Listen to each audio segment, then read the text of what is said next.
Okay, people are coming in now. We'll go ahead and let them in.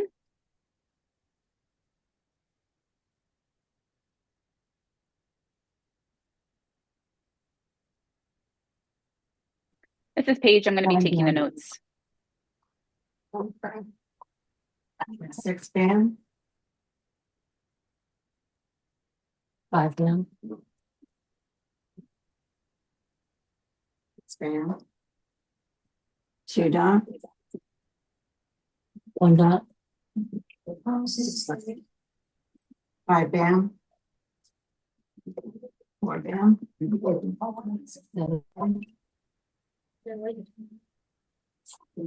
Are we able to mute?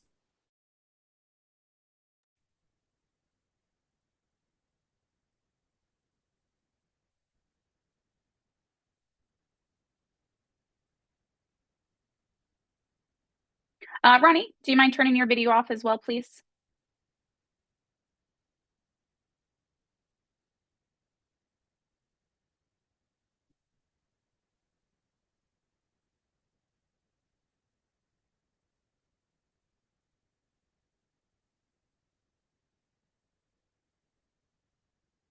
Okay, is everybody here? Is everybody here?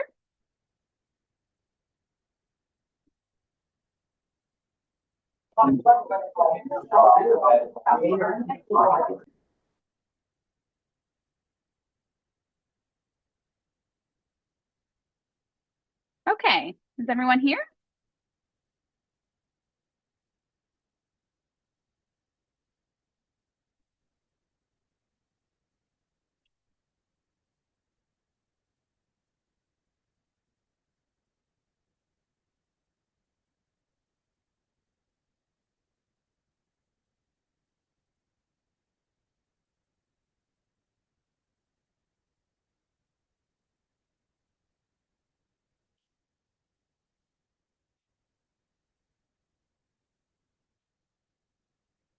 All right, I guess we can go ahead and proceed and start with the meeting.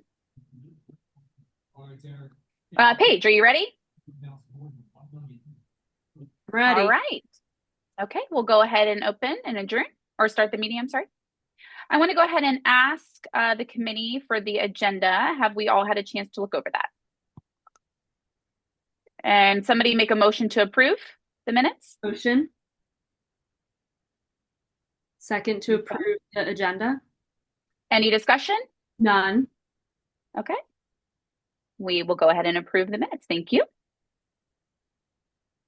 Next, we have the meeting minutes from April 2nd meeting. Did you get a chance to review those as well? Yes, yes. And there was changes made to those? Yes, Sue? So one thing I did notice, there was one paragraph talking about temporary licensure. You can apply for this twice for two-year terms. Is that incorrect? No, 1 second. So it explains that the provisional licensure can be received twice for two-year terms, is what it says in that agenda. This is Leslie. Leslie, which paragraph did you see that? I'm sorry, this was in the meeting minutes. I think that's what you were asking about, right? From April? Yes, this is Leslie. Which page? Let me look for it right now. Give me 1 sec. And, oh, perfect. Great. I was going to ask Anna to turn her video off. This is Jacob. It says that the chair clarified that it was 2 years.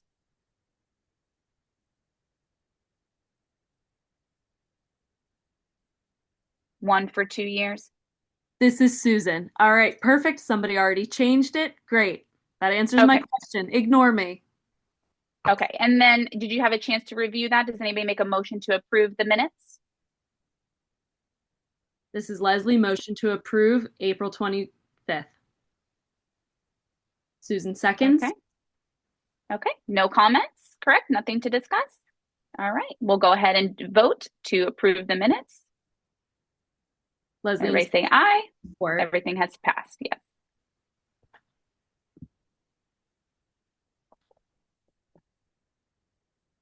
Okay, next on our agenda, we have our board updates. So far since the April meeting, we as the board have been very busy working on the regulations, finalizing everything, getting those all through the process from AELR, and we also discussed with AAG office, DOAH, we've discussed with them as far as finalizing the regulations. Everything has been posted and sent out for public comment. I want to say thank you for your support on working on this with ODHH. And they were posted May 16th. We have 30 days, and perhaps we will provide extended time to give the community opportunity to make comments. Once we received all of those, I appreciate the community's comments and their feedback, expressing concerns in regards to the regulations. The current regulations have been finalized as of June 30th. So I want to say thank you to everybody that was involved with that. I did want to let you know that the four of us, we have one board member who has stepped down. They were a representative for the chair, and they contacted MATA, and they were, thank you. So it looks like they're working on finding a replacement currently for that. We also have 3 more that are joining us soon, hopefully. As of our April meeting, we've met with several people or clarifying some language in the current regulations. So we've been very busy with these meetings. I really appreciate the community's patience with us as the board as we're navigating through this process currently. Is there anything to add from the board? Any updates? Nothing. Okay, great, thank you. So I would now like to call on the GODHH for their report. Leslie, I want to add something before we turn it over. I just want to give a reminder for all attendees that this is an open board meeting, meaning that we are not open for questions during this meeting. We are available by email with any questions after the conclusion of this meeting. Ursula, hello, good evening. Hi, yes, hello. Thank you, board, for your support thus far in this with our regulations, getting everything prepped and ready. I thank you for your patience with our community as well. Thank you for your patience with us as we are waiting, and there have been extensions in time waiting for that public comment.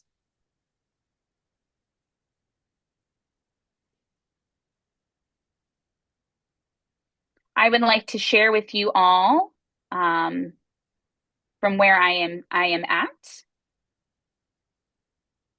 I'm currently working closely with the selections office. The seat that's available there that we are currently looking to fill, PCRID representative seat, as well as MDAD. We're looking for a 3rd community representative seat as well.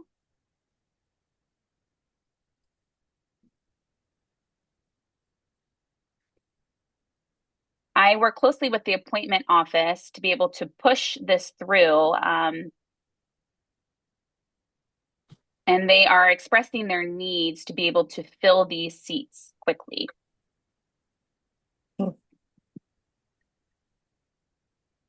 They informed me that they are currently collecting names and they are vetting people. We do not know as far as vetting their background process. We are only making contacts. If they select someone, then we will know. And then I will share with you, the board, when they have filled those 3 positions, those 3 seats.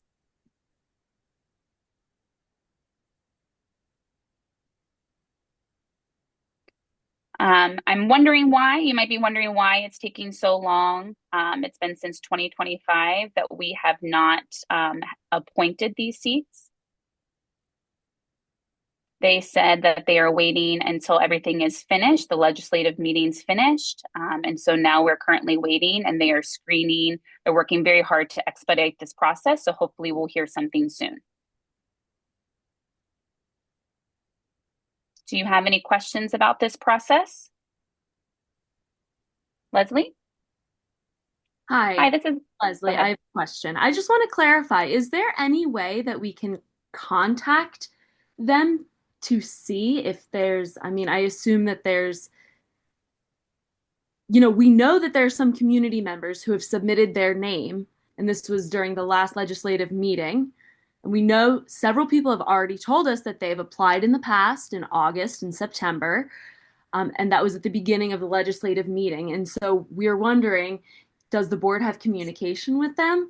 Are we able to have direct communication with them?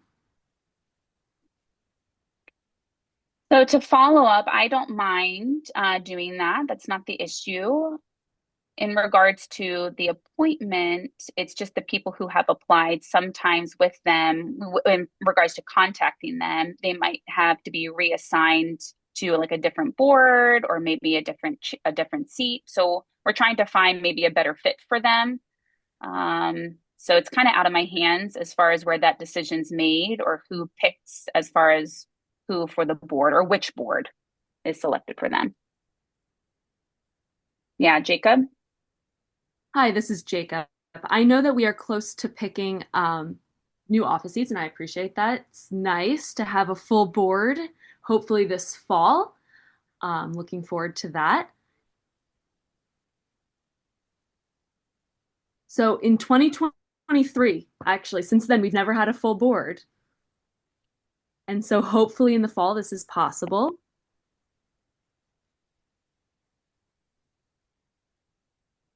I'm wondering if we can email.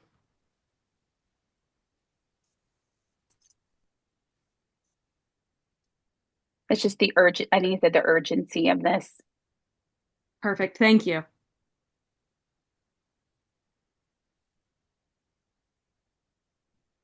The reasoning and consideration for picking that seat. The interpreter was asking for clarification. I apologize. So in terms of picking that, the process of picking the chair, trying to expedite that process and get it moving along as much as we can. What can be done in regards to this? So this is Ursula. So before I continue, um, the interpreter said it's hard to see Paige. I don't know if you could change. I'm not sure, Paige, if you would be able to change your view.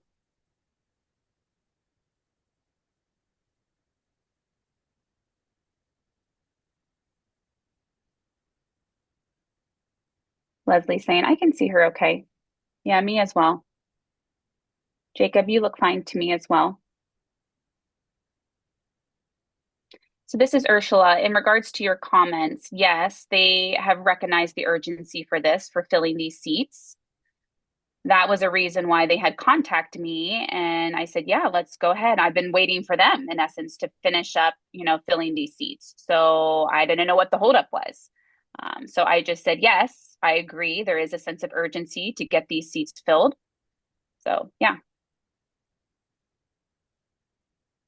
Okay. Yep. You're welcome. All right. Secondly, our office, when we received the public comment, we created an Excel spreadsheet. I did give a heads up to my team to set up this Excel spreadsheet for when we receive the comment to be able to document it in that Excel spreadsheet. And when you have the opportunity to be able to review it every once in a while, we want to be able to review it. You can review it on your own time. And then we can, when the time comes, we can decide how we want to handle that. But I figured that would be a good opportunity for documenting public comment. Whether it was a repeat comment or not, we went ahead and put it in that spreadsheet for you to review. So I want to say thank you so much for your patience with this. The timeline from May 16th to June, I know it was extended to June 16th, to June 30th. but that concludes my report. Okay. Leslie. Leslie's saying, I have a question. Yes, real quick, for Ursula. Is there any follow-up in regards to the two in the ODH position? I think it was the chair and the assistant administrator. Is there anything in regards, there was minutes mentioned that they have been already offered. I'm wondering if that's been confirmed or not, if there's any follow-up to those two positions for the board. Yeah, thank you, Leslie, so much for that question. And please, if you don't mind putting your video off, thank you so much. Yes, so I did make the offer to HR after we were finished with all of the interviews. They asked to do a hiring pause currently right now, like a hiring freeze. There's a meeting coming up soon with HR to discuss as far as what next steps will look like with that and how our office is. Cheryl, thank you. And how our office will proceed with that. So, any other questions for Ursula? Okay, thank you so much. Thank you. I will stay on and hand it over to Tanea. Sorry if I'm not pronouncing that. Hi, everyone. So we have some concerns to share about, so if I don't know if you've already looked online, but we have some timelines and dates that we've posted last Monday after the open comment. And so if you've had a chance to look that over, great. If not, we're going to review it right now. So there are two kinds of licensures that we're going to be discussing. There's the provisional and the provisional education license, and then the agency license. So in phases, we have 1, 2, 3, and then the final phase. This past Monday, July 7th, we just released that public licensure for a month. And so that'll be until July 31st. And there are only 5 interpreters who will be involved in the soft launch of that. The provisional licensure for educational interpreters, altogether we have 10, and that will be next month, August 7th, until August 29th. The agency licensure will start September, Monday, the 8th, and then go until September 30th. So the hard launch for all interpreters to be able to apply will be on October 1st until October 31st. I know some people have already applied, and we haven't accepted any, and we won't accept any until October 1st, and we thank you for your application in the meantime. So for the soft launch, for the 5 interpreters involved in that, you'll get an email soon letting you know with details from us. So look forward to that. If there's any clarification that you need, please feel free to look online. The Excel spreadsheet and the chart is very, very clear. Ursula saying, or email you for any questions. Sure, go ahead and email. That's totally fine. I just want to emphasize the licensure will not start until 2026. I really want that to be clear. Again, thank you so much. Jacob. I just want to clarify what you are saying. What happens after January 1st of 2026? What do we do then? So for the hard launch, from this time until then, that means if they want the licensure will be required January 1st. And so for people who want to send it early, if we don't mind having cameras off. Okay, remember, community members, this is Ursula. Yeah, perfect. Okay. Yes, please. Sorry about that. Thank you for turning your cameras off.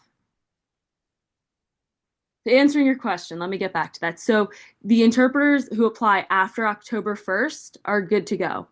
Um, we just have applicants ready already for October 1st. And so Jacob's saying for October 1st, that will be ongoing, so to speak. And Tanea is saying, yes, that would be ongoing. This is Leslie. Thank you so much for the update. I'm very thrilled to see more of a soft launch, to be able to run through all of the issues, all of the mistakes perhaps that come up. So hopefully everything's resolved by the time we launch this.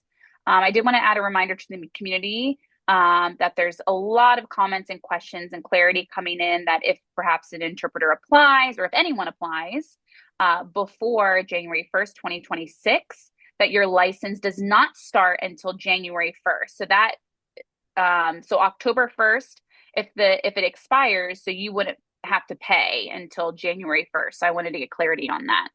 This is Tanea. So even if you start, even if you pay before January 1st, the licensure will not start until January 1st of 2026. Right, but it will renew January 1st, 2026, or whenever there would be a year or 3 years, depending what they sign up for. So I wanted many community members were concerned about that, and I saw that in the comment section as far as applying early. I wanted to remind the community that whatever's documented on there, you have up to 30 days um, to be able to, get your license up and running. So it might not happen right away, January 1st, 2026. So it's best to do it prior to that date. And this is Tanea saying, yes, we encourage everyone to apply as soon as possible so we can get as much work done on this before January 1st, 2026 as possible. This is Jacob saying, Ursula, do you have any other questions or comments on this topic? Yeah, I don't have anything to add to that, but for tech support, I did want to let the board know if you have extension needs. I've put in a request as far as extending the interpreters for you and communicating with you. So if you need any help. So, of course, that website is under construction. So please understand there will be updates to come and improvements on that front as well. Okay, this is Leslie. Thank you. And this is Leslie. I do have one more question real quick for Tanea. I know when the three of us, Jacob and I, the three of us were discussing the soft launch, I remember you were able to pick at least one of us on the board. Is that correct still? Honestly, it's been a while since we've talked about that. Should be, though, I think. So I think for just the general license, I think you could pick either Sue or I to be in the testing process as well. Well, thank you for refreshing my memory on that. It has been a while since we discussed that, but yes, that sounds good. Sure. Yep. Thank you. Jacob is saying thank you. This is Ursula. I wanted to add as well, I did have the opportunity to test as well. I was kind of like an outsider and I kind of used my credit card to kind of see, like I paid for, I made like a donation to the fund from my personal account. And so I Thank was you. able to do that. Yeah. And so I tested the link and kind of to see how it went. And yeah, it was good. So thank you so much for that, Leslie, for that question. Thank you. Okay. Thank you so much.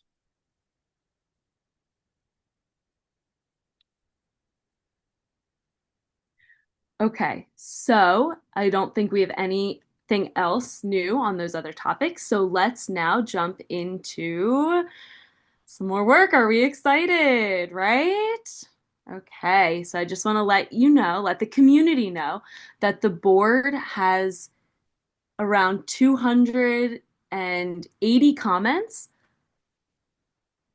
So we appreciate all of the time that you've given to support the interpreting community, to support the deaf community. I'm sorry, it was 218 comments from the general public of feedback and thoughts and support for us.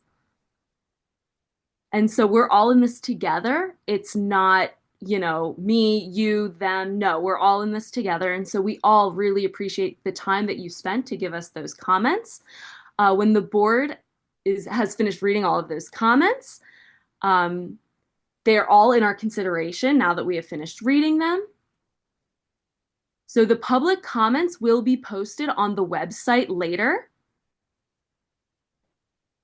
So I can show you where they will be when they are posted on the website.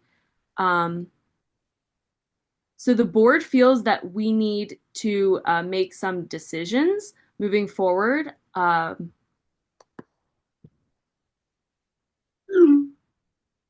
Before we make changes to the regulations. So we want to discuss that as well. Obviously, we are talking about religion.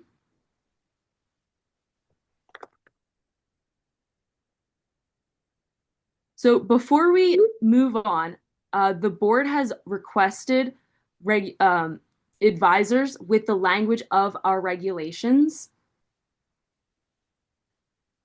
So Ethan, so as far as religious interpreting goes, if they are paid, they are required to have a license. Is that correct? Ethan, are you still with us? Is that Yes, hello. Yes, this is Ethan. okay? Stay on with me, Ethan, if you don't mind. Okay. So for religious interpreting, we are requiring licensure if there is payment involved. Does all of the board agree with that language? Are there any changes we'd like to propose for that? We just felt that if a religious interpreter is getting paid, they should be licensed, and if not, then it should be exempt from the ADA. Do we all agree with that? How does the board feel about that? Leslie. Yeah, this is Leslie. I'd like to make a comment on that. So again, thank you so much for all of the comments that we received.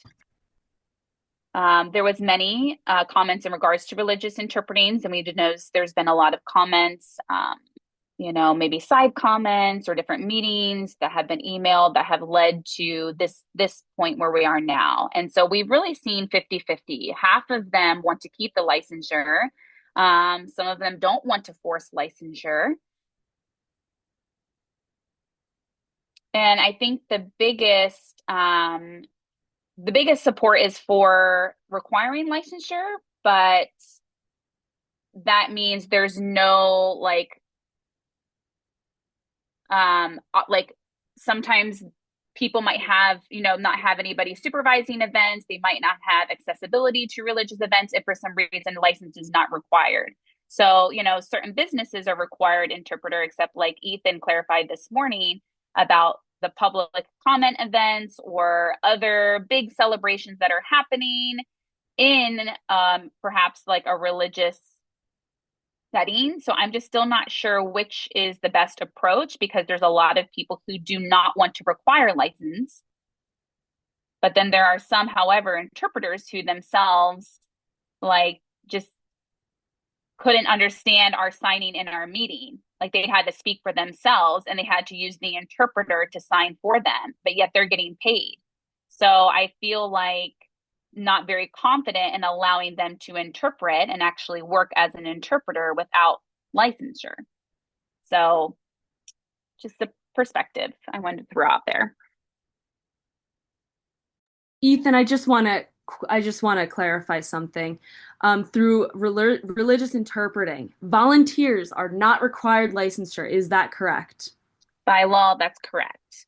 They do not require license.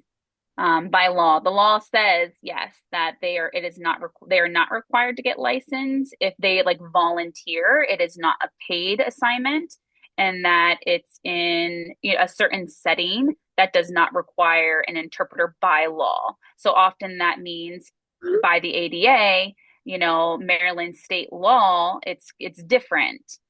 In general, the law says yes, an interpreter who's volunteering at a church or a religious setting is not required to have a license. Thank you for clarifying, Ethan. I appreciate that. Back to the board. Any comments?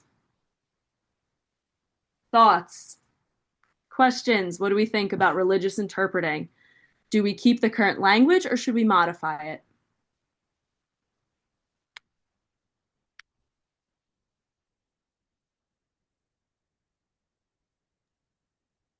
This is Sue. So the law specifically says volunteer. Is that correct?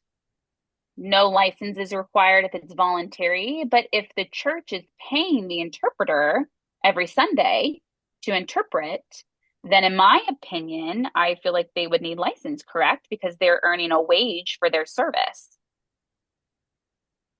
So what is the language? What does the law specifically say? It says volunteer. It uses that word, a volunteer. It says that No. word. No, it says uncompensated is the word. It doesn't say volunteered. And then it says in a setting where an interpreter is not required by law. Uncompensated? Right, okay. So my other concern with this, well, I guess maybe my other comment on this in general would be from what I've seen of the public comment and the public opinion, many church interpreters, religious interpreters in general, don't have certification. They don't. But they're willing to interpret for church or for religious services. And so it's our decision now to figure out if we need to require them to have licensure or not, for general licensure or for provisional licensure. Would that cause a huge dwindling in the interpreters that we have, and then as a result allow for a dwindling of accessibility in religious areas? Yeah, this is Leslie. I would say no. And the reason behind that is because many of those interpreters who do interpret are not certified and they're volunteering their time. And so I think perhaps they're like a member of their own church. They already know religious interpreting. I'm not saying that that's always the case, but typically those interpreters are interpreting at the church are not certified. They're just volunteers. And again, just like Sue mentioned, if they are being paid or maybe not, or I'm sorry, not paid or uncompensated, then that means, or maybe they are being compensated, then maybe that means they're at a different level of skill.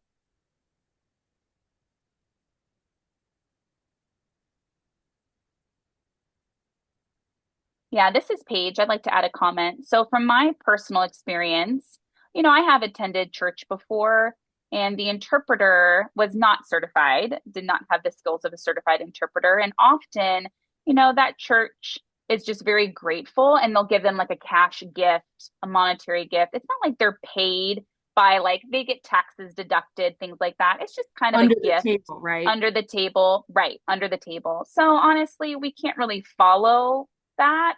And like Leslie just mentioned, oftentimes the interpreters themselves are members of their own church. They decide to just get up and offer an interpreting service. Sue. This is Sue. I think the key to this, the key to focus on is, are they being paid or not?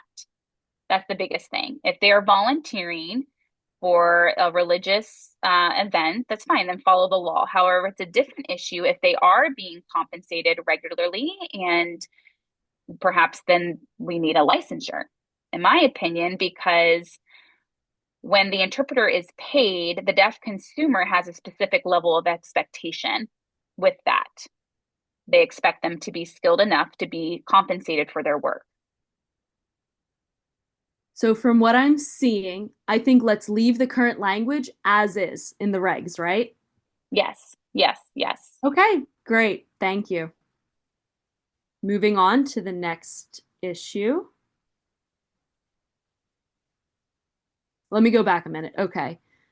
So for 80 hours, there were some concerns related to getting 80 hours. So the current regs and the laws say that all interpreters who interpret under 80 hours are required to have licensure. They're not required to have licensure. I apologize. It's the interpreter's mistake. They have to inform ODHH that they are working how many ever hours. So we have seen some comments from the public over concerns about how the board or GODHH, how we are supposed to track their hours in this process. So the It has to be with certified interpreters for these hours.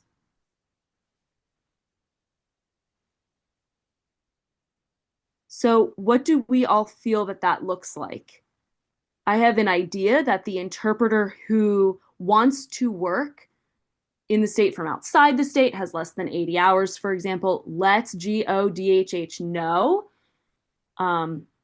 60 days, let's say, before applying or filing. How do you all feel about that? This is Leslie. Leslie. This is Leslie. Leslie speaking. So we have talked about this before. We were actually just discussing it this morning, this afternoon. And there was a comment. It's a kind of like a hot topic, or what are the most common concerns with this? And really, I agree. I think all of us are struggling with how we will be able to track the 80 hours and making sure that it's kind of the honor system. How can we validate that that is really happening? And so we are setting up a license for specific reasons, but yet we don't know how to really validate that this is happening. So I think about 2 years ago, RID held a conference in Baltimore, Maryland. And, anyone from around the US or really the world technically could interpret for that conference. And there was a person living in California who flew to Baltimore, stayed for 3 days, interpreted, I don't know, a total of 30 hours at the conference, and they reported their hours through the system. However, if that system is set up, I don't know how they're tracking that. I mean, again, it's just the honor system. So if that person were to apply and they contacted GODHH, I don't know, for approval for interpreting that specific event, RID conference of 2024, and it's July 11th, 12th, 13th, the total hours would be whatever. They would document the total amount of hours. And then that person would need to have some sort of like documentation, like hard copy proof by the state that they interpreted for, that this person indeed, had some sort of documentation as far as the hours. Can we do that? Ethan, can we? Question for you. Can we develop language where, let's say that the interpreters from out of state or wherever under their 80 hours have to be approved by GODHH before an assignment? Or do you need more time to research that question and get me an answer? This is Ethan. Yeah, I would need more time. Okay. Ashurla, do we have a system of how we could follow this and track the hours, or do we not yet have something in place for this? Okay, this is a question for two of you. I see Tanea popped on too. Do we have any system with which we could follow the hours, the 80 hours reported by interpreters? Do we have anything in place for that? Tanea is saying not yet. We have ideas. There's a Google form where they can submit. It looks like there's some information that we would still have to discuss regarding that. This is Ursula. There's a portal. A lot of the interpreters are required to use a portal within the state of Maryland. So what that means is if you were to use that portal, it's kind of like a one-stop shop where you would be able to, in essence, set up your own portal and or your own portfolio with that. And we haven't solidified this yet, but that's a concept that we have. It's kind of like a one-stop shop.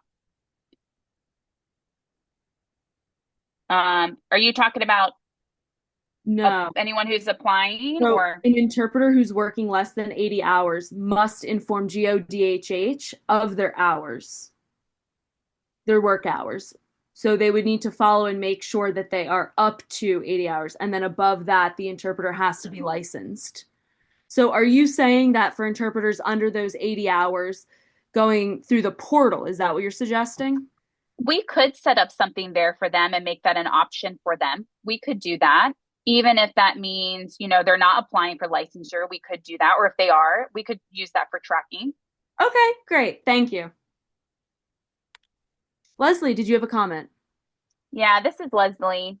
Oh, I wanted to explain something to Ursula about that. So when the interpreters apply for the provisional, no, I'm sorry, not the provisionals, the interpreters apply for the one-time request, then you would approve, and they're already in the system of how many hours, how many days, all of that information, meaning you wouldn't have to wait for a person to submit their hours because, for example, if a deaf person, I don't know, showed up for employment and they say, are you are you a licensed interpreter? And they say, no, I have less than 80 hours. I mean, how would the deaf person track that? They have no way of verifying or finding that. I think that's a big concern with our public comments, making sure that, there's ways we could fix this. And I know it's easy for you and GODHH to follow or to track the hours. How can we make it easier? So this is Tanea. We have some thoughts that we're trying to work through with the portal, where I can see something online pop up of how many hours do you have left, right? And so, between 80 and 0, where are you? And it would be something that would populate ideally in real time. We can talk about the portal more and figure out how we could do something like that, even putting a pause on it, or, if you work over 80 hours, suspending that person's profile. This is Jacob. Thank you, Ethan, so much. I'm going to have to follow up with you. It would be great if we could be allowed, if GODHH would allow us to have the authorization to go through the portal. That would be great. Ursula saying thank you. Okay, so the next thing I wanted to discuss is related to Leslie. You had a comment. Yeah, I just wanted to give Paige or Sue an opportunity to express their opinion as well. I kind of monopolized that discussion. I wanted to see if they had any other thoughts about the hours. Oh, Paige is Jacob, saying, I'm no, so no, sorry. no, I don't have any. So This is Paige. sorry. Sue, do you have anything you want to add? Sue's no saying, no, I agree. I feel the same way as far as tracking the hours because, how would we know if it's less than 80 hours? How would we know that? So I think it's, if we were to change the language to prior authorization or pre-authorizing, and then GODHH were to approve it, then we would know exactly how many hours that they work and that they're keeping it under 80 hours without licensure. Great. Okay. Thank you so much. So the next thing I wanted to discuss is related to consumer preferences. We have had many, many, many comments about consumer preferences, what the process looks like, what it should look like, what they should do. And we're seeing a lot of conflicts related to VRI, in-person interpreting, as well as on the request side too. So as a person, right, I can tell them my interpreter preference, and then the requester can send that to the agency and follow through that way. But the issue then becomes related with emergencies. So I was thinking that we should change the law to maybe 3 hours.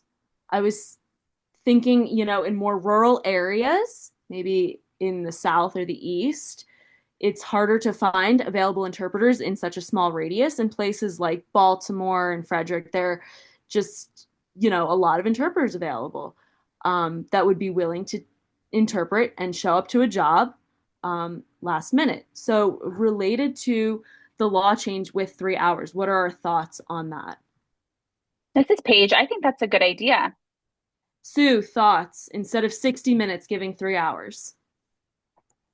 Yeah, I think that's fair because, I live and it's where I live, it's very difficult to find interpreters. And so 60 minutes, I mean, that would be tough to find an interpreter last minute. So I do think 3 hours is reasonable, but I don't know. I mean, the hospital, you wait a long time anyway at the hospital. So you go, it's a hurry up and wait, whether you're deaf or hearing, you're just going to sit there and wait a long time anyway. But I think 3 hours is more reasonable of a time to be able to get an interpreter. 60 minutes. Now, if that interpreter has to travel far, I mean, now you're really stuck and then you would need more, definitely more time. So yes, I do think 3 hours is more reasonable, especially rural areas as well. Thank you. Leslie, did you have a comment? Any Yeah, thoughts? this is Leslie. I think the 3 hours is a good middle ground. I would say, especially areas in town, I think 60 minutes is fine. However, right, like Western Maryland, Eastern, Southern, rural areas, I know I'm in Frederick and I can drive to those different areas, but they're very far. You mean within 3 hours. So I think that if anything happens, they have contacts there. But again, with the hospital, I think these places that have a little bit more of a sense of urgency, I think they need to set up more in-person interpreting services instead of relying on VRI. And that way they're prepared ahead of time. Okay, so we're going to clarify for the community. Interpreters with VRI must be licensed. They must be. It's a requirement for VRI to be licensed. And there's no excuse for that for VRI. There's no waiver for that. You must be certified licensed. Now, with consumer preference, okay, obviously there's some miscommunications um, and clarification needed on what the process looks like for a deaf person like me going into a doctor's office, or let's say maybe calling um, the interpreters to set that up for the appointment, and then for an in-person interpreter, what that looks like. So the requester will send that to the interpreter agency or whatever agency and let them know that they need an interpreter. And so now it's the agency's responsibility to see if that interpreter will be VRI or in person.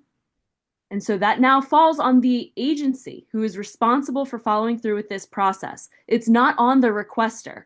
Ethan, am I correct? Can you corroborate? This is Ethan. Yes, that's correct. I just wanted to clarify that for the community. Thank you, Ethan. So they have, if there's any authority that the requester has, it seems as though there is none. So it all falls on the interpreter agency. It is their responsibility. So if the agency fails to ask the preferred interpreters, and then they're not following the regs, is that correct? Ethan, any clarification on that point, or have I been clear? Ethan says, no, that's correct. Yes. Any, in essence, break of the regulation will be investigated and then penalized by the board and documented. And then it depends, disciplinary actions will taken on individual interpreters as well. So yes, if there's a consumer preference, they need to be asked whether it's VRI or in person. That's on them to make that Right. request, that ask. Thank you so much, Ethan. Leslie, you had a comment. I think it's important to emphasize that it's not only the agency, but whatever who is contacting or requesting the service, again, the agency is not fully responsible because if the interpreter, for example, sometimes I might get a direct request from like a doctor's office. That means I, as myself, they emailed me in a written email. They might say the deaf consumer wants in person or VRI. Or I will ask that and I will have that as documentation. And that helps avoid any blame or, any type of accusatory response as far as like, well, you didn't know and I didn't know. And so the agencies want to make sure that they are clarifying if they prefer in person or VRI. And so it forces the liability back on the person requesting the service so that the agency is covered.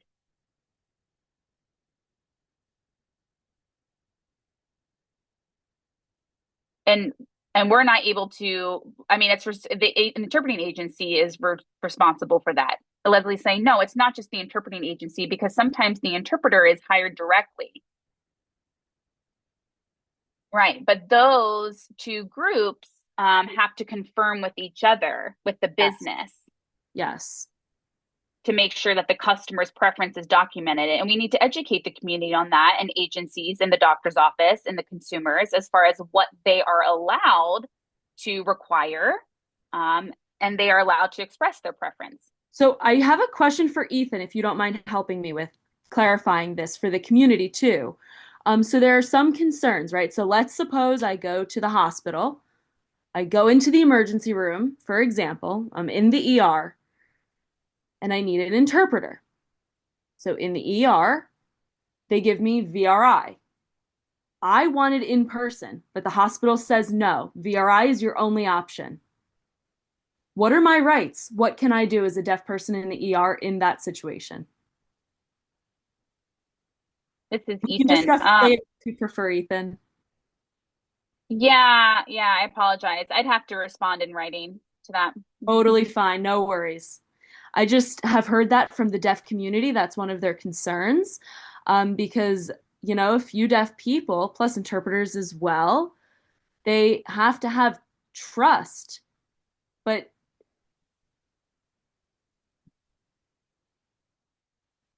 the hospital forces us to say, you have to take VRI. We can't have an in person. And it feels like that should be a breach of the law or the regulation. But I'm happy to discuss that more with you later, Ethan. I mean, the interpreter through VRI is an agency itself. So are they preferring an interpreter? I mean, really, the hospital has to ask VRI or not. So that interpreter, in essence, a VRI agency, um, we'd have to see if they provide that VRI service or not, if the patient prefers that or not, or if there's other requesters, that it's still under the ADA and the state law to provide interpreters, that they would have to find someone to be able to meet both the ADA and our regulations as well, our interpreter regulations as well. Great. Ethan, thank you so much. I'll be following up on that later. Thank you. Ashurla, you wanted to say something. Yeah, this is in regards to the question though. It's just more of a heads up, a warning perhaps for interpreters voicing when you sign. Um, I've been watching the closed captioning for a period, and then another person already takes over in their response. So I think they need to pause before the next person responds, before the interpreter is finished saying everything they need to say in English. So maybe slowing down and pausing before the next person responds. Okay, thank you for reminding me. I appreciate that. Okay, anything else? Any other comment related to consumer preference? Any concerns with that? Leslie, I think I missed your comment. Yeah, this is Leslie. I noticed that Jacob, you mentioned all of the comments will be posted as well on the website.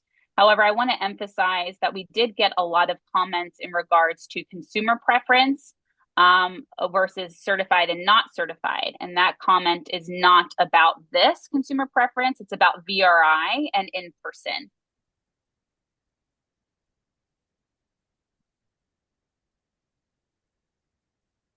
Okay, perfect.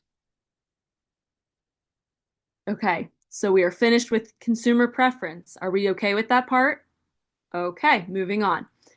So now we're going to talk about something else. I think the community is a little bit confused about specializing in different areas.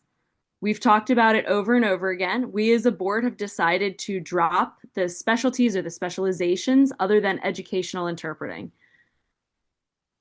So we have the provisional licensure assigned to that, but that's it. Other than that, the language in the law right now that we have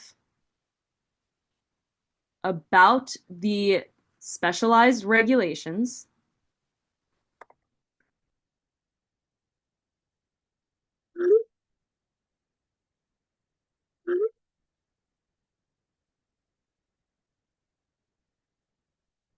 it says specialized individuals should be licensed by the board in special areas at the appropriate level before the assignment by providing the interpreter service in that area with the authority based on the level of the assignment and the represented.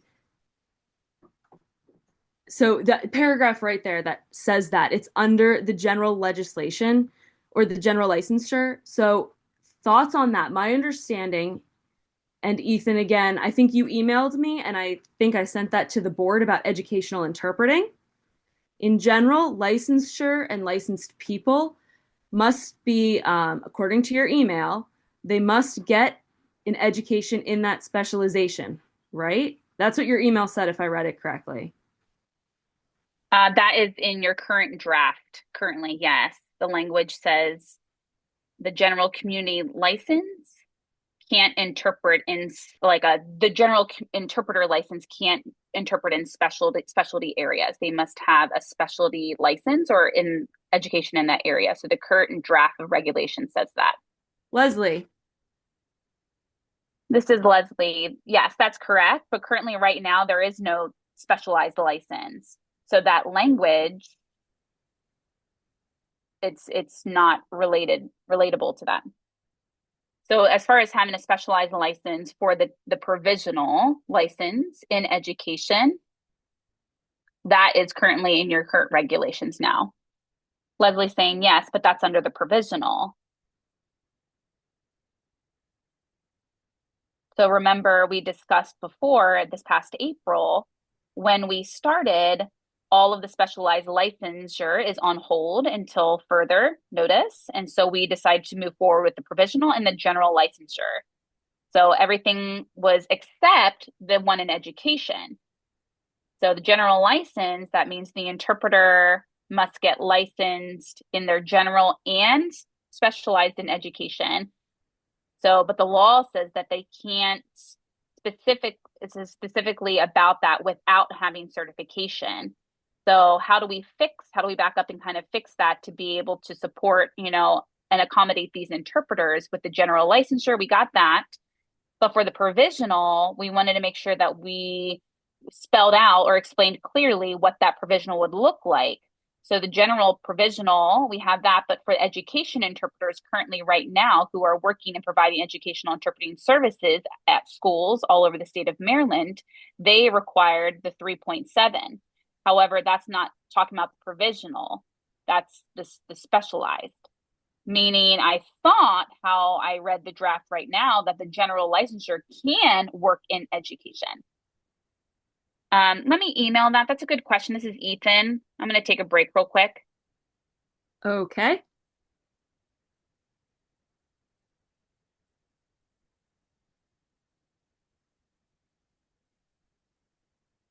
Okay, so Leslie, were you going to say something? Yeah, Sue, I think Sue was going to make a comment as well.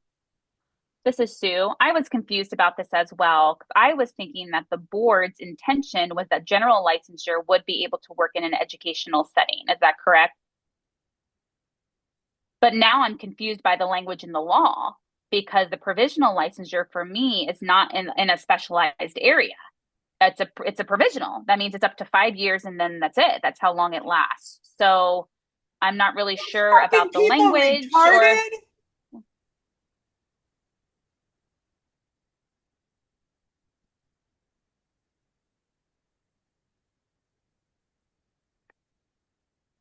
who said that. Leslie said Michelle Wash.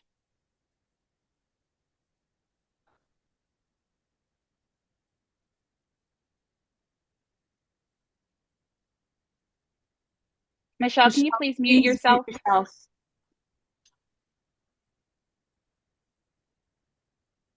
I don't appreciate that language. Our board doesn't appreciate that language.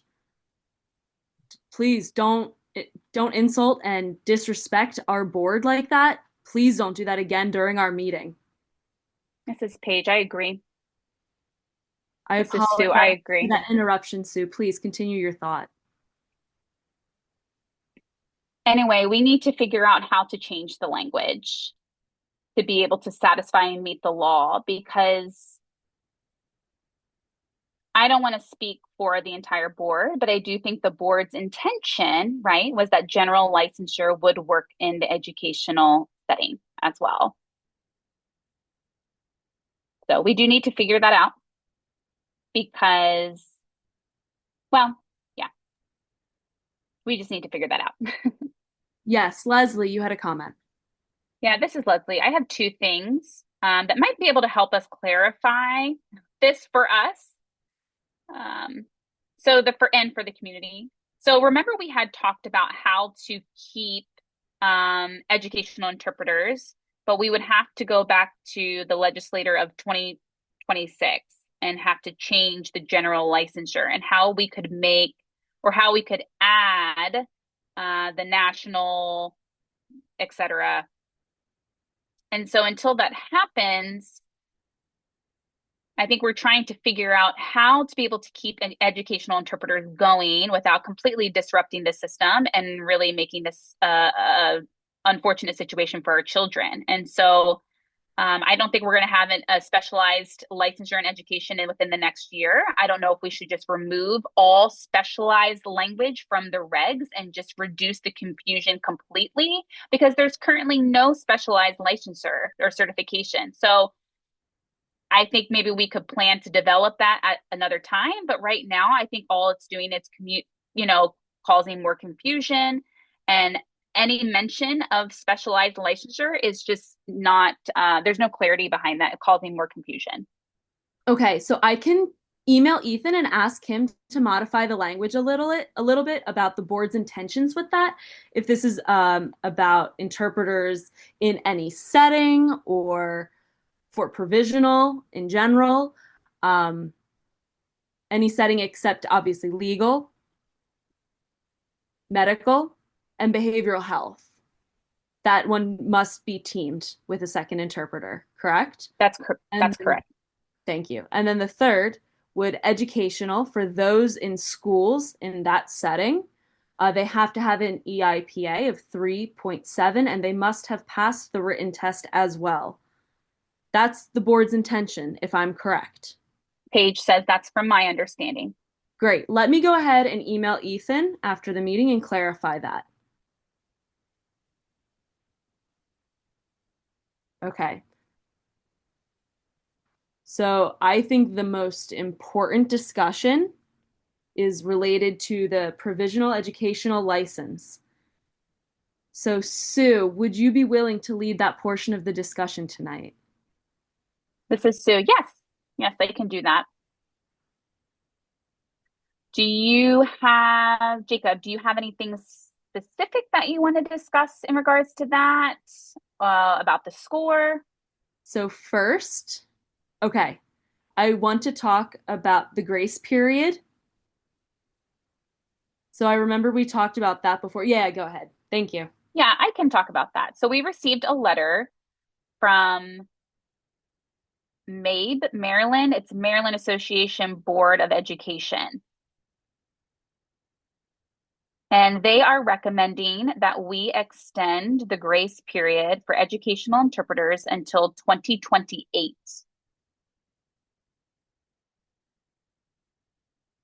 So how does the board feel about that? Jacob? Okay, my personal opinion, I think the community already knows about licensure requirements, and as they have been standing for a long time now.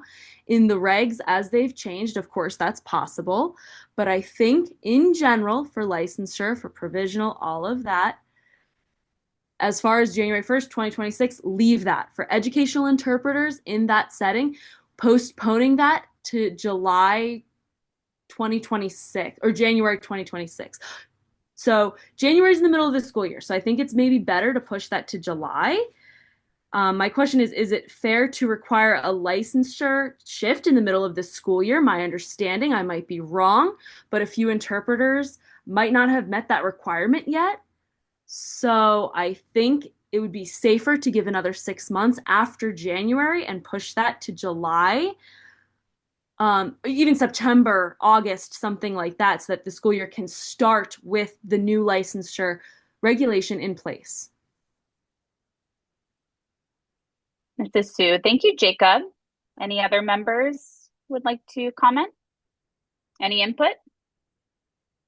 This is Leslie.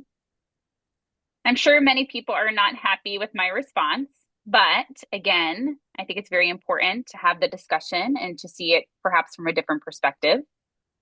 This was already approved for August, and it was already technically approved for educational specialty at a 4.0 or above, meaning that all Maryland educational interpreters were aware that there was a minimum of a 4.0 EIPA requirement as of August, September of 2024. So really, they've been working to hopefully develop their skills to take the test. I agree. And many have made a comment that our standards are too high. I think really it's really important to remember who requirement was set for. It's set for children.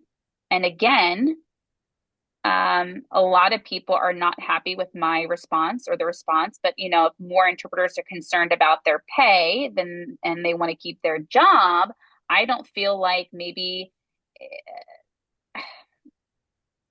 I think we need to focus on the kids. We need to focus on the children, accept the access to their education, and not being able to have language deprivation, because a lot of these deaf children are born to hearing parents. And, many parents with deaf children say that they're fine with the 3.7.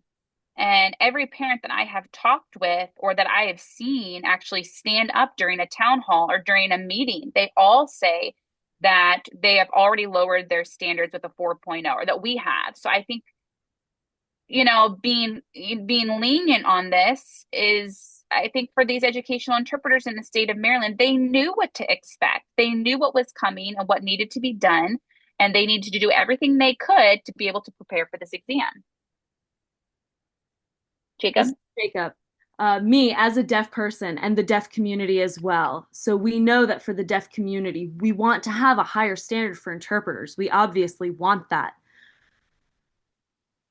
So if we delay that deadline, I agree that we're causing more harm for deaf children in the educational setting, because some interpreters aren't certified or aren't qualified, rather, to interpret in that setting. And I understand the community's viewpoint on that, which supports a higher standard. I understand the concern of the interpreters with the interpreter perspective in mind. So looking at January 1st of 2026, if we decide to keep that, the interpreters who have not yet met those requirements as of then what do we have? We don't have enough interpreters for those deaf children in the school system to finish the school year. What do we do then? So I think we have to consider that, fairness to the children, yes, but is it more fair to not have interpreters, or to have the July 1st, 2026 deadline be for the regulations and hopefully keep the interpreters? The EIPA test, from my understanding, I think it's about, is it 10 months or a year delayed to give your results from the EIPA test, from the time of taking it to the time of getting your results. So now, if it's July 10th, that means if you test now, you should get your results by then, right? I would think by January. This Leslie. is Leslie. Yeah, this is Leslie speaking. Yeah, I fully support that reasoning to be able to push it back to July 1st. I do agree with that as a part of the member for this and certification. I mean, it's been posted on Facebook. I know something was actually posted today that they took their exam of, they just got their result. They took it in August of 2024. So that's been now almost 11 months that they just now got their results. So it's been almost 12 months, a year. And we've reduced it. Yeah, it's taking about 11 months to get those results. Sue, do you have any thoughts on this? This is Sue. I agree with extending it to July 1st of 26. I know there was some comments about only the testing, the only testing locations for the EIPA, but I was doing some research today and I looked at the website, and yes, there are two locations in Largo, Maryland, and Cantonsville, Maryland.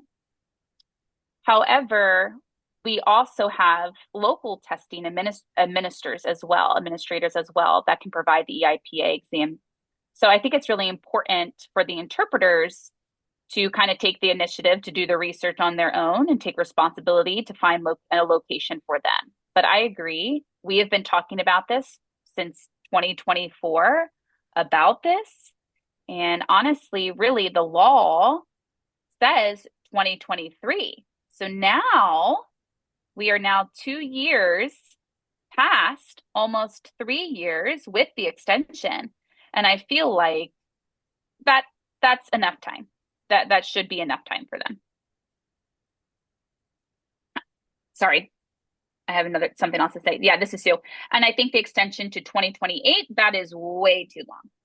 No, that would be in essence 5 years after the law was signed. I think that is just way too long. And these children,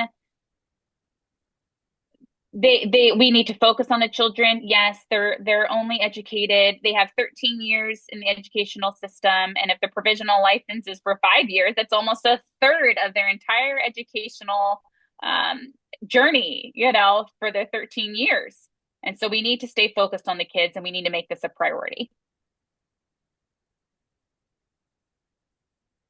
Paige, do you have anything that you'd like to add?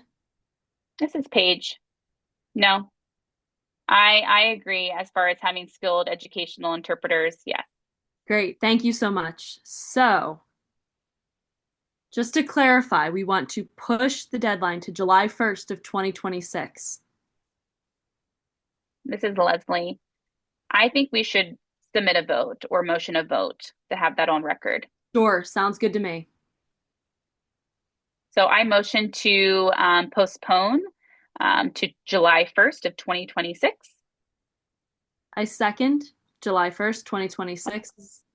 2020. Okay, Paige was just asking for clarification for July of 21st of 2026. Sue is saying for the educational provisional license only, correct? Just Yes. for clarification. Yes. Sue is saying I second. Oh, okay. Paige already did.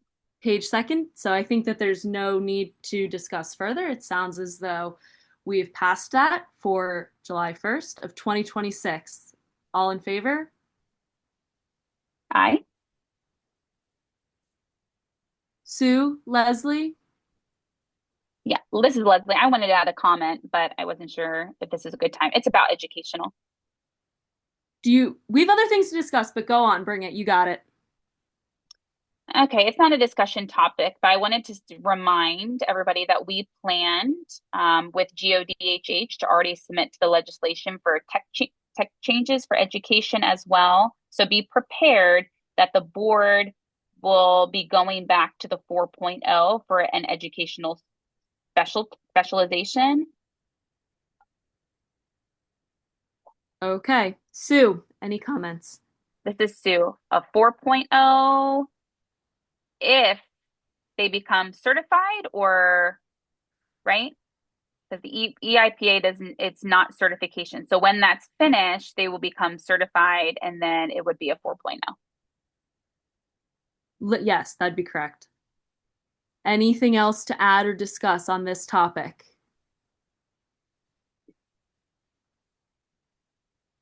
Okay, so I think that might be the most important thing we're discussing tonight. Also, do all of you know that last April we had a vote for provisional educational to pass the written test and a 3.7 on the EIPA performance score. So we've seen many comments to reduce that score. So are you ready to consider that, or are we rejecting that and keeping a 3.7?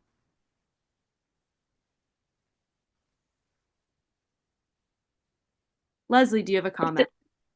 This is Leslie. No, we've already talked very in depth about the range of a 3.5 to a 4.0. I believe we had a really good discussion about that as far as really accepting a 3.7 as the middle ground for that. So great. Sue, any thoughts? Mrs. Sue, I agree as well. We discussed heavily in this area as far as the score many, many, many times. So I do believe that we have tried. I think we have tried to up the standard, but at the same time believe that interpreters hopefully will rise to that standard and would meet that standard. And again, the 3.5, that's only what around, let me know if I'm wrong, I think 65%. Is that I correct? think so, 65. 60%? Yeah. So in a classroom setting, that's like 60% accessible. So, I mean, we're almost at half. I mean, they're getting half the information. That's not really acceptable for an educational setting, in my opinion. However, I do think it's important to keep the 3.7.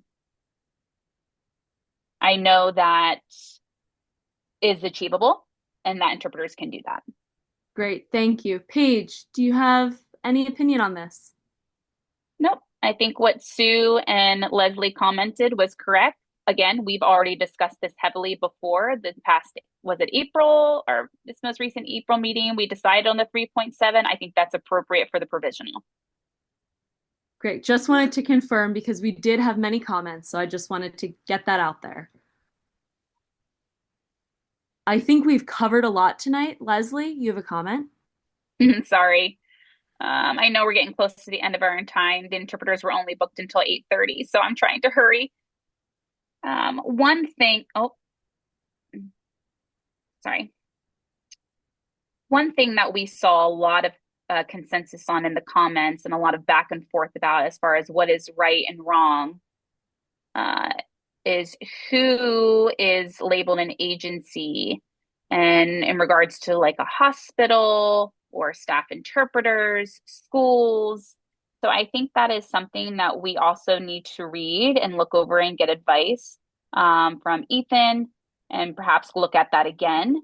Because I know that there have been a lot of discussions with several hospitals and scheduling, agencies, schools, that staff are under the agency. So I think it's important to look as far as do they want hospital interpreters under an agency or not? And if not, then we need to change how we explain that or how that's addressed with agencies.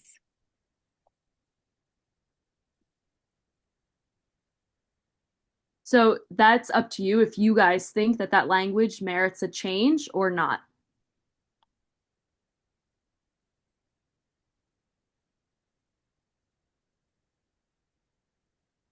Shirla, you have a comment? Yes. Thank you so much, Chair. I'm not making a comment in regards to what you are commenting now. I just wanted to say that um, we have interpreters that can extend the time, so I don't want you to feel rushed. We do have people here that could stay on. Okay, great. I just realized that we haven't yet proposed anything relating to an emergency change from 60 minutes to 3 hours. So we do need something for that. Any volunteers to make the motion? This Sue? is Sue. I motion a proposal to the change from 60 minutes to 3 hours for emergency situation or emergency requests of interpreters. Great, thank you. And Leslie? this is Leslie, I second. Okay, I don't see the need for more discussion. All in favor, say aye. Aye. Okay. Any more discussions from the public comment, from anything else that we've discussed so far tonight? Okay, seeing none. Leslie. Yeah, I have a question for Ursula and Ethan, either both of them.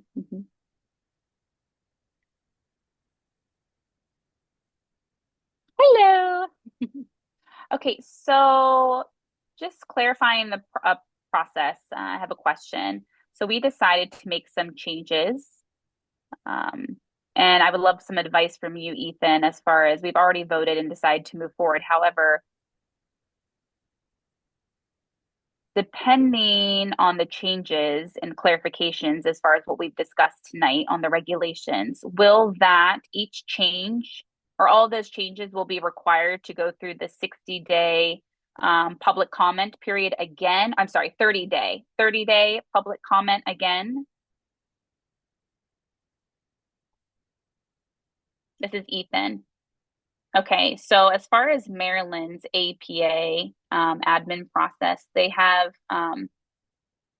that their regulations that the board, what we have decided to do tonight. Unfortunately, if the board has collected the public comment and then decides to make changes to the regulations, then those changes in itself are substantial or substantive to the law, then they have to change, they would have to be submitted for public comment. Um, if we do decide to make changes, then yes, it would have to go through a 30-day public comment period again, if changes have been voted and decided on. If the changes are in the language, perhaps like a word, formatting, spelling, then no, those would not be required to go through the public comment of 30-day period again. So it depends on the changes. Depending based off of what we've discussed today, there is a higher chance that we will need to go through the public comment again based off of the changes that have been discussed. Okay, totally fine. Thank you for your answer. Sounds good. So I will work with you, Ethan. We have some questions and some things. So the board will make some changes to the language and the regulations, and we will discuss that and all of that, and then I'll send it to you and we can work together to figure that out. So we would vote on the new regulations with the procedure being public comment. So because, we have this deadline coming up of January 1st, 2026. Should we go right to MDAD? Ushirla, you have a comment? Yeah, Ursula, thank you so much for your question. This is Ursula speaking. So as far as DSD, we would wait to hear back to see what happens after this meeting. And then that would lead us to, yes, perhaps going through DSD, same as Maryland regulations, the portal, and we would be able to contact them.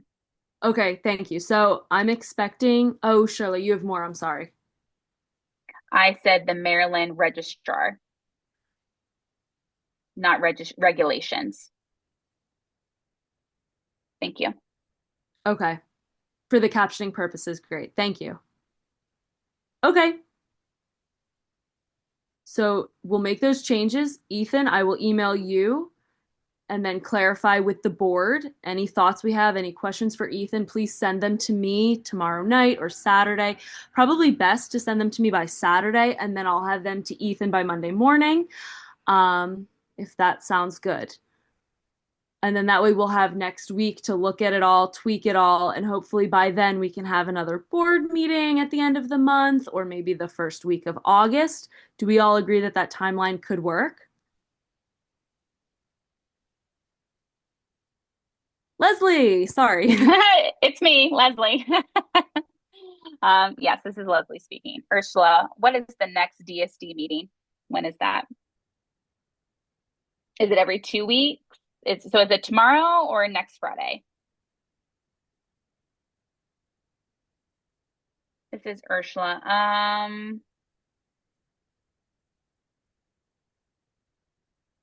Before I answer, well, I don't know. It's flexible as to when they meet. That wouldn't be an issue. I won't be there tomorrow. Um, I am going, I won't be there next week. Sorry, I missed that. So it might be the first week of August for the DSA. The first week of August, there's hold on one second.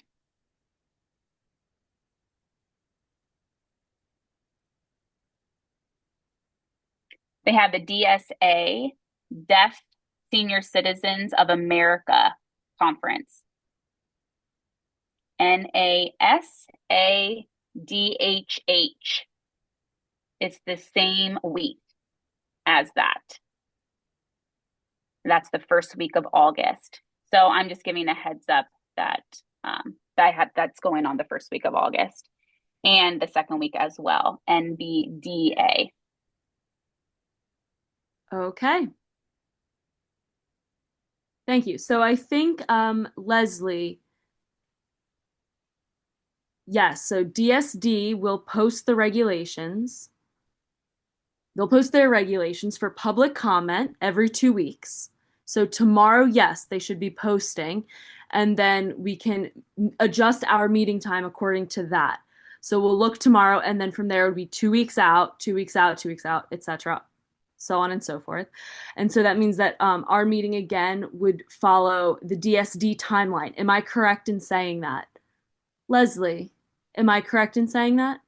Yes, that's what I mean.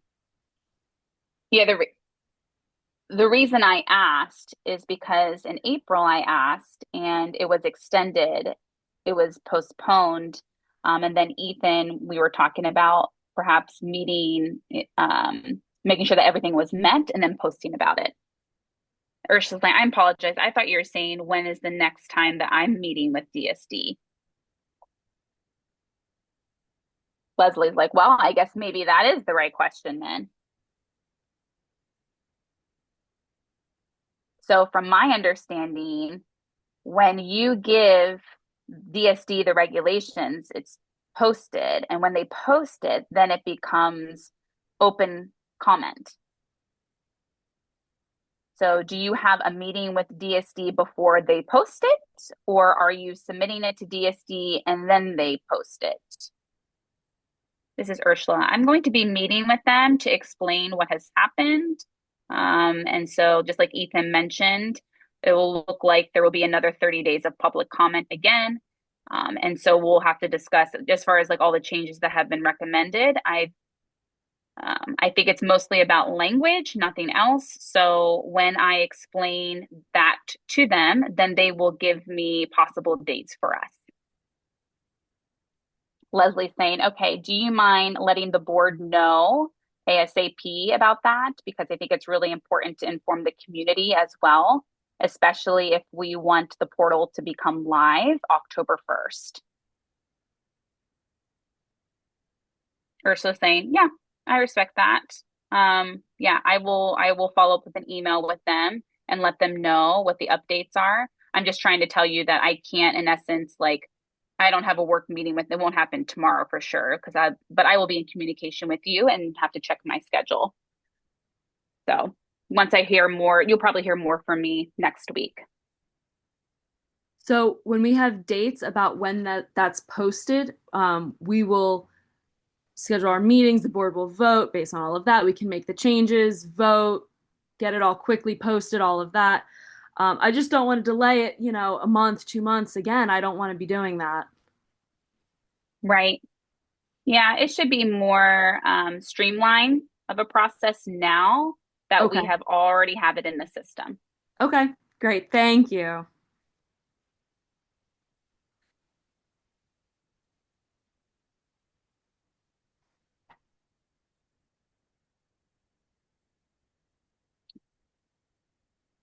Okay, we're going to go ahead and switch interpreters. Pam's here to take over.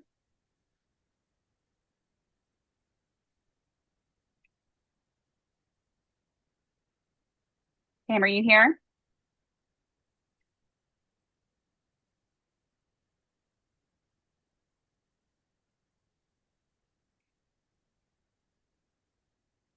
She in the waiting room?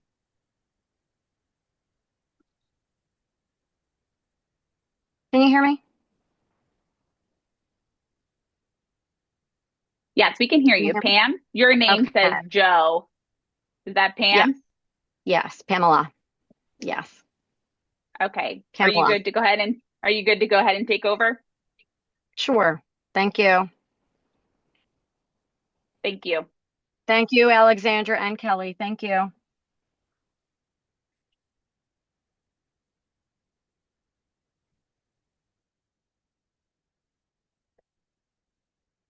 Okay. Thank you for taking over. So do we have any more discussion before we wrap up?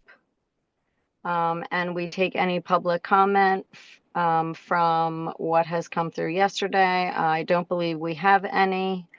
So we'll be wrapping up. Leslie? There is one comment. I think there is some confusion to folks, the EPI about the EIPA score. So for now, what we're discussing is the 3.7.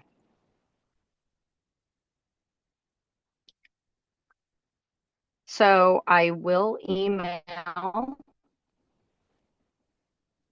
to the committee any other concerns. We will be working on other items and focusing on the regs, and we will see you all soon. Any other last comments? Ashala, you have the last comment.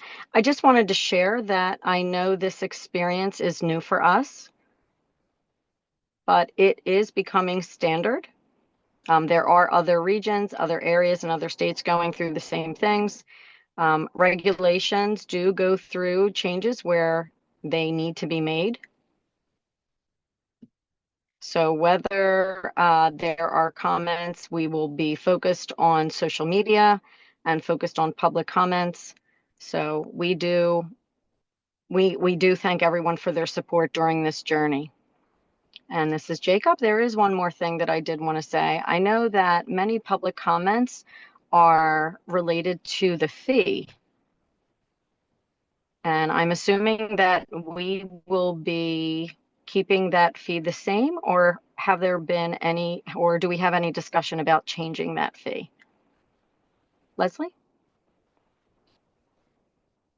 A comment, yes, there has been large discussion about the fees. Some folks are not satisfied about that. In the beginning, the board did have a discussion. They did collect feedback, and they did collect research from different state licensures to develop the decision behind the cost and the fee. And we did base that on being aligned with other states' licensure fees. So I think that we can take a look at posting that information and how we gather further research about that. Okay, sure, thanks.